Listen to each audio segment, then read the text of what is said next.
সীমান্ত এলাকায় সুরক্ষা নিয়ে পুলিশকে সতর্ক বার্তা মুখ্যমন্ত্রীর।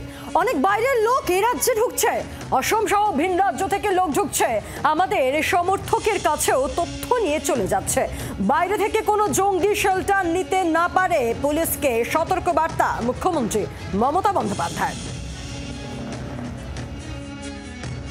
আমি শুনছি অনেক বাইরের লোক, কেউ আসাম থেকে, কেউ ইধার থেকে, কেউ উধার থেকে, বিভিন্ন লোক বিভিন্ন এলাকায় ঢুকছে। ঢুকে এমনকি আমাদের সমর্থকের কাছেও তার নাম্বার, তার প্যান কার্ড নাম্বার, তার আধার কার্ড নাম্বার, তার ফোন নাম্বার, সে কি করে তার ডিটেলস নিয়ে চলে যাচ্ছে অফিসারদেরও। আমি পুলিশকে বলবো, বি অ্যালার্ট। বাইরে থেকে কোনো জঙ্গি যেন কোথাও গিয়ে শেল্টার নিতে না পারে।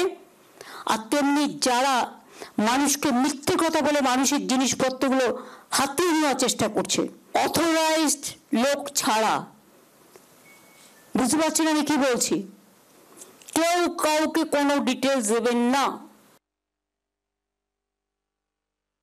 দেখুন, জঙ্গিদের স্বর্গ রাজ্য এই পশ্চিমবঙ্গ। প্রথমত তো মুখ্যমন্ত্রীকে এই প্রশ্নের উত্তর দিতে হবে যে উনি পুলিশ মন্ত্রী থাকাকালীন জঙ্গিদের স্বর্গ রাজ্য এই পশ্চিমবঙ্গ হয়ে উঠছে কেন? অর্থাৎ জঙ্গি কারখানা পশ্চিমবঙ্গে তৈরি করবার পেছনে তৃণমূল কংগ্রেস তার ভূমিকা কি? বাংলার আওয়াজ, বাঙালির আবেগ, জি 24 ঘন্টা।